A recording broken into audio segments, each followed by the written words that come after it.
Better late than never എന്നാണല്ലോ അല്ലേ. അപ്പം കഴിഞ്ഞു പോയ ഒരു ബർത്ത്ഡേക്ക് വേണ്ടി തട്ടിക്കുട്ടി പെട്ടെന്ന് സാഹചര്യങ്ങൾ അനുകൂലമല്ലാഞ്ഞിട്ട് കൂടി അത്രയും ഭയങ്കരമായിട്ട് എഫേർട്ട് ഇട്ട് ഉണ്ടാക്കിയ കേക്കാണ് ഇത് കേട്ടോ. അപ്പോൾ അത് നമുക്ക് ഏറ്റവും പ്രിയപ്പെട്ട ആൾക്ക് വേണ്ടിയാകുമ്പോൾ നമ്മൾ കുറച്ചുകൂടെ എത്ര പ്രതികൂല സാഹചര്യമാണേലും എത്ര ഹേർഡിൽസ് ഉണ്ടായാലും നമ്മളത് തരണം ചെയ്ത് അതൊന്ന് എങ്ങനെയെങ്കിലുമൊക്കെ ചെയ്തെടുക്കാൻ ശ്രമിക്കും അല്ലേ. അപ്പോൾ ഞാനും അതുതന്നെ ചെയ്തത്. ഞങ്ങൾക്കും ഹെൽത്ത് വൈസ് കുറച്ച് വീക്കായിട്ടിരുന്ന ടൈം ആയിരുന്നെങ്കിലും ഞാൻ അതൊക്കെ അത് മാറ്റി അത് എനർജിയൊക്കെ വീണ്ടെടുത്തിട്ട് ഞാൻ കുറച്ച് കഷ്ടപ്പെട്ടുണ്ടാക്കിയ കേക്കാണ് കേട്ടോ. അപ്പോൾ അതിന് അത്രയ്ക്ക് മാധുര്യമുണ്ട്. പിന്നെ ഈ കേക്ക് ഞാൻ നാട്ടിൽ വന്നിട്ട് എനിക്ക് ഉണ്ടാക്കണമെന്ന് വളരെ ആഗ്രഹമായിരുന്നു. പക്ഷേ എനിക്കെൻ്റെ സാഹചര്യങ്ങളൊന്നും അനുകൂലമായി വന്നില്ല. ആ ഒരു സമയത്തൊക്കെ ആരുടെയിലൊക്കെ ബർത്ത്ഡേക്കൊക്കെ അല്ലേ നമ്മളിതൊക്കെ ഉണ്ടാക്കുന്നത് സ്പെഷ്യലായിട്ടല്ലേ. അപ്പോൾ എനിക്കതൊന്നും നടന്നില്ല. അപ്പോൾ ഇപ്രാവശ്യവും അങ്ങനെ നടക്കത്തില്ലായിരുന്നു. പക്ഷേ ഞാനത് മുൻകൈ എടുത്ത് ചെയ്തു. സമയം കിട്ടിയില്ല.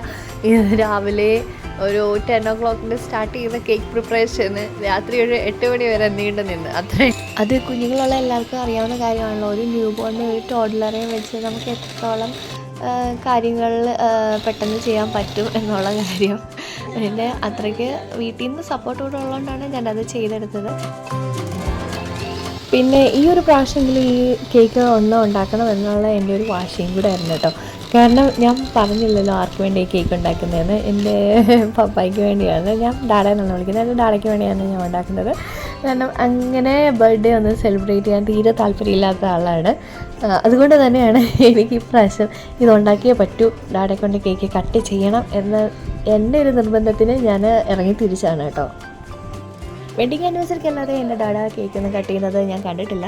ബർത്ത്ഡേക്ക് ഒരിക്കൽ പോലും കട്ട് ചെയ്തിട്ടില്ല. അതിൻ്റെ വാശിയിൽ തന്നെയായിരുന്നു ഞാനും.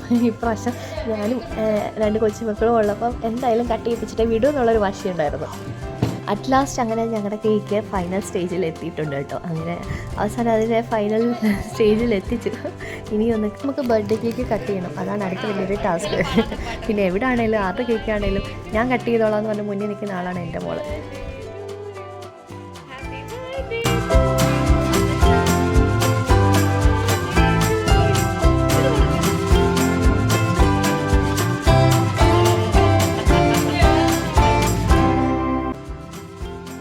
പെട്ടെന്ന് തട്ടിക്കൂട്ടിയെടുത്ത് കാരണം നമുക്ക് ഒന്നിച്ച് നിന്നൊരു ഫോട്ടോ കൂടി എടുക്കാനുള്ള സമയം കിട്ടിയില്ല എന്നുള്ളതാണ് സത്യം. അതുകൊണ്ട് ഓണം പോലെ എന്നാണല്ലോ, അതുപോലെ സമയം നമുക്ക് വളരെ കുറവായ കാരണം ഉള്ളത് വെച്ച് ഞങ്ങൾ ആ ബർത്ത്ഡേ അങ്ങ് സെലിബ്രേറ്റ് ചെയ്യും. അപ്പോൾ നിങ്ങൾക്ക് ഈ വീഡിയോ ഇഷ്ടമായെങ്കിൽ ലൈക്ക് ചെയ്യുക, സബ്സ്ക്രൈബ് ചെയ്യുക. Thank you for watching.